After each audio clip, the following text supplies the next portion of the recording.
Now at 6, bladesmiths from across the country gathered in Quapaw, Oklahoma for a highly anticipated third annual Forged in the Fire Face-Off. Plus, Rattle Designs in Joplin hosts Old School Flash Day.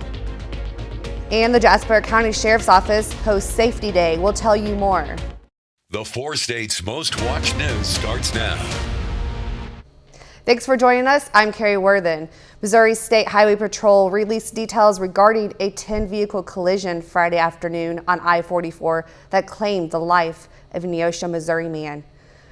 The chain reaction rear-ended crash occurred at 4:45 p.m. on I-44 West, about 2 miles west of Mount Vernon. 9 of the vehicles involved were in stop traffic approaching bridge work at the Freestat Branch double bridges. The chain reaction crash started as a tractor-trailer driven by Patrick Joyner, 53 of Jefferson, Georgia, struck the Neosho man's vehicle from behind. Roger Alexander, 37 of Neosho, was driving a 2015 BMW 5501. He was airlifted to Mercy Springfield. He was pronounced at 6:50 p.m. Next of kin are notified. The crash reports reveal 3 others involved suffered minor injuries and 1 moderate injuries. All were transported to Mercy Joplin for care. This MoDOT project will endure until June. Traffic crashes have occurred numerous times. However, this is the first known fatality crash. Meteorologist Sam Lane joins us for a first look at the weather. All right, thank you very much, Carrie. It's a beautiful day across the area, a little bit on the warm side and also humid. And as a result, we're getting some showers and thunderstorms developing, especially in our southern area. We're going to zoom in on some of the heaviest activity stretching from just north of Eureka Springs and Channel Lakes back towards the west near Seligman in southern Berry County, and also a thunder shower just to the south and west of Pineville in southern McDonald County north of Gravette, Arkansas. Nothing really showing up on differential reflectivity. Might be some pea-sized hail in some of the stronger storms around Seligman, but that is about it in our immediate area. We're expecting temperatures to drop through the 70s tonight, all the way down to 64. Once the sun goes down, those thunder showers should start to dissipate just a little bit. Looking down the lane, we have more scattered storms in the forecast though, and also a little bit of a drier period. Friday thunderstorms and then near normal temperatures, and I'll tell you all about that coming up in just a little bit. Thanks, Sam. Bladesmiths from across the country gather in Quapaw, Oklahoma for the highly anticipated third annual Forged in the Fire Face-Off. KOAM's Shagun Babdeli has more. The event held on Main Street in Quapaw showcased the skills and craftsmanship of talented artisans in the world of bladesmithing. We got master smiths and knife makers from the 4-state area around here. We're having knife judging. We're doing some competitions, a little grudge match, a knife show, just a good little get-together. The knife forging event brought out the young and old of the Quapaw community. We like this event because we're able to give the community a chance to meet some of these celebrities from the show, and to get a chance to see what they do in person, and a big chance to see what they have when they sell what they sell. There were several types of knives that were showcased. Of knives here, there's everyday carry type knives, Bowie knives, there is stock removal knives, forged knives. There's a lot of forged knives here. Master Smith Ray Kirk's going to be doing some demonstrations. It's a really fun event. Phil Evans, a veteran of a popular knife forging TV show, Forged in Fire, says it is great to see young blacksmiths. It's really neat being on somebody that was on the first season of Forged in Fire, and now I think we're on season 9 or 10, and there's people here that are up and coming on season 10. They're actually at this show, and there might even be some future Forged in Fire champions here right now.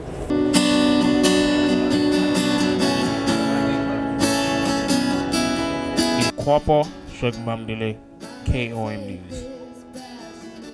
The event was free to the public.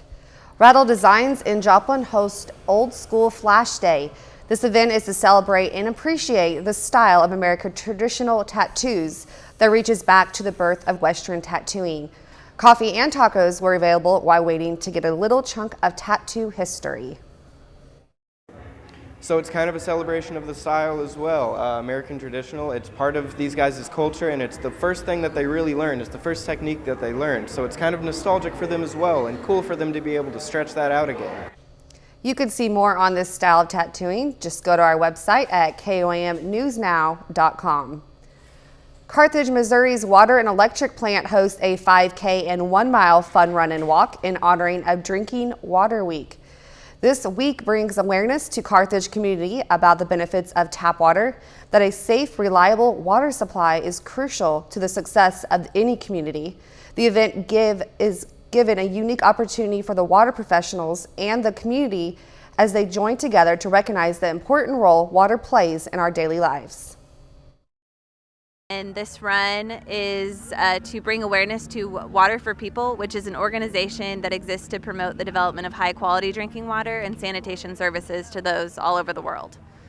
We run and all the proceeds are donated to that cause.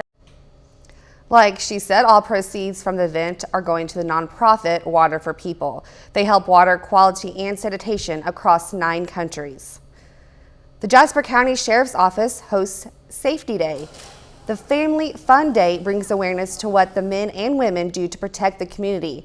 Gun safety, SWAT, and canine demos were just a few of the activities going on, as well as face painting, shaved ice, and bounce houses for the kids.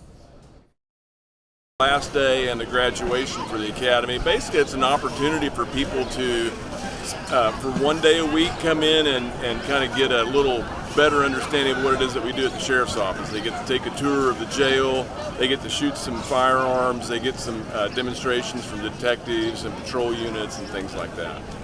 Of course, you can learn more about the graduation for the Academy. Just go to our website at KOAMnewsnow.com. Coming up, the end of Title 42 means Biden administration's new policies are now in effect. We'll have the latest. Plus, international staff for foreign organizations in the Gaza Strip were seen boarding buses on Saturday evening amid reports that Israel has allowed their exit from embattled territory. International staff of foreign organizations in the Gaza Strip were seen boarding buses on Saturday evening amid reports that Israel has allowed their exit from embattled territory. Dozens of workers from various humanitarian and non-governmental organizations could be seen checking their names against lists and then entering buses to take them to Israel. It was not immediately clear how many such workers were being evacuated. Israel and Palestinian militants were unleashing salvos of fire for a 5th straight day on Saturday, with the Islamic Jihad militant group launching rockets and Israel military pounding targets inside the Gaza Strip and threatening to set up its campaign. A Palestinian rocket killed one Palestinian laborer from Gaza who was working in Israel and seriously wounded another Palestinian man. Meanwhile, the Israel military raided Balata refugee camp near the northern city of Nablus, killing 2 Palestinian. Hopes for a ceasefire between Israel and Palestinian Islamic Jihad faded as the sides traded fire Saturday. So far, 30 Palestinians in Gaza have been killed, at least 14 of them civilians. The end of Title 42 means Biden administration's new policies are now in effect. Tens of thousands of migrants are awaiting processing as some cities across the country prepare to receive migrants. CBSN's correspondent Christine Belvetese reports from Miami. An uncertain future for migrants looking to seek asylum in the U.S. following an end to Title 42. An estimated 60,000 migrants are waiting near the border to start their asylum process. Currently, some 25,000 are in Border Patrol custody. The Biden administration is facing a flurry of criticism from Republicans. When he started doing the catch and release, that's what invited people to come in. Homeland Security Secretary Alejandro Mayorkas. We have had a plan for more than a year and a half. We've been executing on that plan, and we continue to execute on the plan.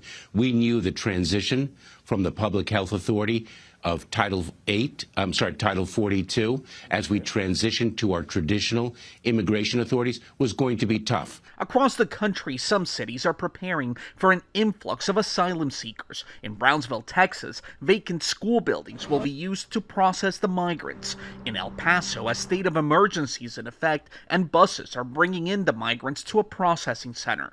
This immigration court in Charlotte handles cases for both North and South Carolina. The court has a case backlog in the tens of thousands. Migrants have to go somewhere, and what we've seen is this is a destination because of the immigration court. In Chicago, how could you do that without consulting us? Residents have filed a temporary restraining order against the city, which planned to turn a school into a shelter. Cristian Benavides, CBS News, Miami. The Biden administration is also weighing its legal options after a federal judge in Florida blocked them from continuing a migrant release policy designed to alleviate overcrowding in holding facilities. A little later, we'll take a look at a tornado that killed one person and left 10 more injured in Laguna Heights. No tornadoes in our area tonight, thank goodness. We do have some scattered showers and thunderstorms, and I'll let you know what the forecast looks like when we come back.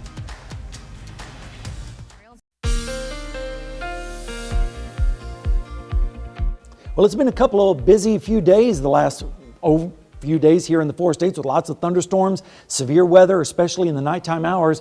This morning at Indigo Sky Casino and Resort, you can see as we start off the time lapse, cloudy skies with wet pavement, but then the sun broke out this afternoon and cumulus clouds started to develop and a pretty nice day shaping up. Now we're starting to see some of those cumulus clouds developing into thunderstorms on radar. But first, let's take a look at the allergies. They've been bad. 9.7 today. Tomorrow will be a little bit better. 7.3 in the moderate category, most of that mulberry, oak, and walnut pollens. This afternoon we made it up to 82 after starting out at 63, which was above the normals. Check out the rainfall. 6/10 since midnight last night. That puts us a little bit over for the month, but we're still behind about 3 3/4 for the year so far. So hopefully we'll catch up on that. It has been helping with the drought situation just a little bit. The dry weather, unfortunately, has now expanded into all of our area. So we definitely need more precipitation to help push this drought back to the west.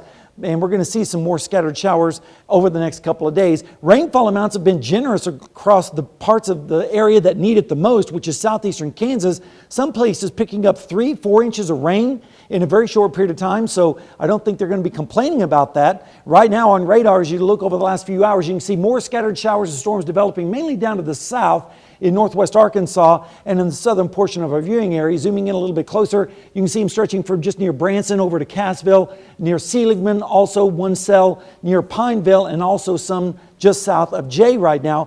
Bigger severe thunderstorms are going on in Oklahoma right now around Oklahoma City. We have a big trough of low pressure still sitting off to the west, and it's just spitting and spinning there over the next few days. It's going to slowly move towards the east and then towards the north. So we're going to keep the chances of rain going for at least another couple of days. Temperatures right now are in the 80s with light and variable winds, a little bit cooler in some of those rain-cooled thunder showers. Right now in Joplin, it's 81, looking to the south at that thunder shower near Pineville. West-northwest wind at 6, dew point 67, humidity 62%. Severe weather tonight is going to mainly be up towards the north and east from Iowa down into St. Louis, into southern Illinois. And as we go through the forecast tomorrow, about the same area, maybe extending a little bit further south into Tennessee and western Kentucky, a marginal risk for tomorrow. Rain chances are going to be low for the most part in most of our area, slightly increasing into the overnight hours, and then tomorrow another chance of scattered showers and storms. Rainfall amounts are going to be heaviest down to the south, where we could pick up an inch in some isolated spots, most areas around ½ an inch, lighter amounts up towards the north and west. Tonight, we're going to be seeing lows in the 60s with light and variable winds, and then as we go through the day tomorrow, we're going to see partly cloudy skies, once again scattered showers and storms, mainly up to the north. And then as we go into Sunday night and Monday morning, scattered showers and storms again, mainly up to the north. And then Monday afternoon, we may see a little bit of an uptick down to the south with lows, or highs, I should say, in the 70s. And then as we go into Tuesday morning, scattered showers across the area. Here's the next 7 days, scattered thunderstorms for the next couple of days, and then lesser chances as we go through the rest of the work week until we get to Friday, when we have a better chance of storms on Friday evening.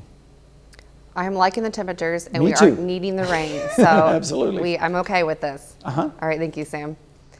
Its official Facebook page, the city of Port Isabel, Texas, says tornado overnight Friday into Saturday caused extensive damage to Laguna Heights, the community between Port Isabel and Laguna Vista in the southern part of the state. A news release posted on the page says multiple structures sustained extensive damage and power lines were damaged, causing some outages. The city says crews from multiple agencies, including the Port Isabel Public Works, are on site assisting with recovery and cleanup. The news release says one person from the area has been killed in the storms and 10 people have been taken to the hospital. Still ahead, the Missouri Southern Lions baseball team is competing in the MIAA championship game. And the Crowder Row Riders are in the Joplin looking to win the regional title. Highlights of today's game coming up next in sports.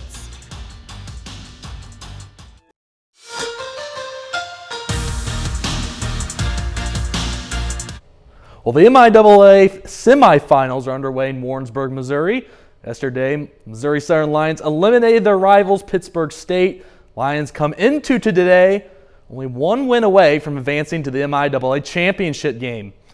Lions had to win in order to get to the MIAA title, and they did just that, taking down Northeastern State 12-1 in 7 innings. Matt Miller had a big game, going 2 for 5 with a home run and a double. He picks up 3 RBIs. Ethan Clark goes 1 for 4 with a 3-run triple. He also picks up 3 RBIs. With that, Southern advances to the MIAA title game against Central Missouri. So in the MIAA championship game, Central Missouri comes in and just whacks Missouri Southern. It was a complete opposite result. Southern loses in a blowout. Mules defeat the Lions 15-0. Ethan Clark goes 1 for 3 with a double in this one. Central Missouri wins the MIAA tournament and the regular season title. So Missouri Southern will have to wait it out for the selection process to see where they'll be placed in the NCAA Division II regionals. Well, the Crowder Rough Riders are in Joplin hosting the NJCAA regionals. The Rough Riders are only one victory away from moving on to Super Regionals. Crowder going up against St. Charles will play ball in the campus of Missouri Southern today. The game was originally scheduled to be at Joe Becker Stadium in Joplin, but due to field conditions, we'll play things at Warner Turner Field. So starting off in the top of the second inning, no score. Justin Massengale hits a dribbler. Brett Gassman throws it wild to first. St. Charles gets on the board first, 1-0 Cougars. But just like the weather today, the bats get hot for Crowder. Top of the second, same score. Colton Reynolds hammers this to left field, bounced over the left fielder's head. Joey Morton and Tyler Favoretto come in to score. Crowder takes a 2-1 lead after a 2-run RBI double.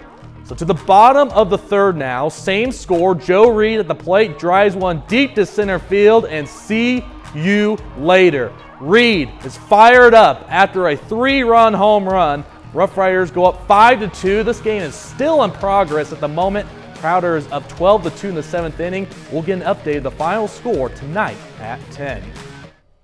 Well, both the Royals and the Cardinals had a much better start to the month of April than they are doing the month of May. Both teams are on the road this weekend for interleague matchups. In Boston today, the St. Louis Cardinals come all the way back to win the game over the Red Sox. Redbirds were down 3-1 entering the 9th inning. Nolan Arenado goes 1 for 4 with a solo home run this one. Cardinals looking for the sweep in the series tomorrow on Sunday Night Baseball. Royals in Milwaukee at the Brewers. Kansas City is looking to even the series. At the moment, this game's just getting underway. 0-0 score in the top of the first inning.